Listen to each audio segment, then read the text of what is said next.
ومصلي ومسلم أما بعد أعوذ بالله من الشيطان الرجيم بسم الله الرحمن الرحيم ربنا أخرجنا من هذه القرية ظالم أهلها وقال النبي صلى الله عليه وسلم المؤمن كرجل واحد إن اشتكى رأسه اشتكى كله وإن اشتكى عينه اشتكى كله.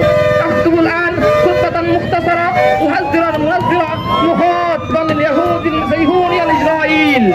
أحذركم أيها اليهود إن أرض فلسطين أرض مسلمين ليس في فلسطين سلطنتكم وفيه مسجد الأقصى التي قدسه الله عز وجل. أقول لكم أيها اليهود اخرجوا من أرض فلسطين إن لم تخرجوا فاذكروا قصة غزوة خيبر في التاريخ كيف خربت خيبر وكيف قتل اليهود. أحذركم خاصة أحذر رئيس إسرائيل نتنياهو عليه اللعنة.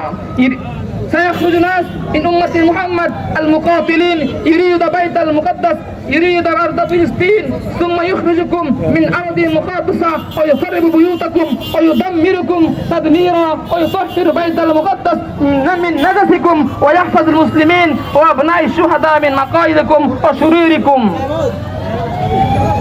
Of Israel terrorism, I tell you, get out from the Holy Land, from Palestine.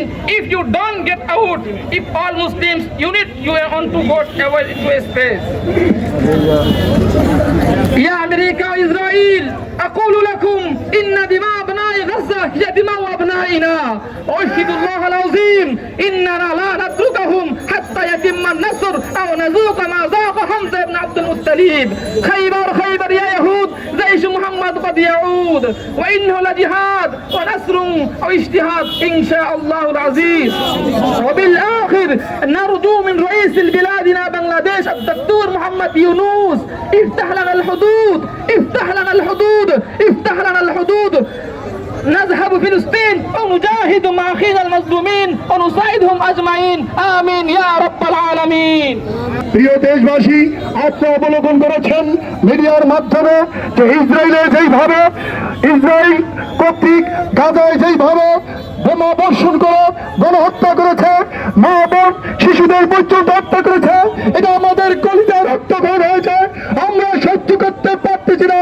আমরা ইমানের দাবি নিয়ে আজকে শুধু প্রতিবাদ চাই না, আমরা সরকারের কাছে ডক্টর ইউনূস সাহেবের কাছে আবেদন জানাচ্ছি অনতিবিলম্বে আপনি জাতিসংঘের কাছে এই ইসরায়েলের গণহত্যাকারী সন্ত্রাসীদের গণহত্যা বন্ধ করার আহ্বান জানান। আমরা আপনাদের আহ্বান জানাচ্ছি আমাদেরকে পাসপোর্ট দিন, ভিসা দিন, অস্ত্র দিন, আমরা সেখানে গিয়ে ইসরায়েলের বিরুদ্ধে যুদ্ধ করে ইসরায়েলের সাথে ইনশাআল্লাহ মুসলমান এক অভিন্ন এক মুসলমান ভাই আঘাত হবে, শাহাদাত বরণ করবে, আমরা নিশ্চিত থাকতে পারি না। আমরা সর্বসাধারণকে নিয়ে বাংলার সর্বস্তরের মুসলমানদেরকে নিয়ে ইসরায়েলের বিরুদ্ধে যুদ্ধ ঘোষণা করলাম। সম্ভবত ভাই ও বন্ধুগণ, আজকের এই সমাবেশে স্বতঃস্ফূর্তভাবে আপনাদের অংশগ্রহণ করার জন্য ইসলামী আন্দোলন বাংলাদেশ শরীয়তপুর জেলা শাখা থেকে শাখার পক্ষ থেকে ধন্যবাদ জানাচ্ছি। আগামী দিনে সকল প্রোগ্রামে আপনারা স্বতঃস্ফূর্ত অংশগ্রহণ করবেন এই আশাবাদ ব্যক্ত শেষ করছি।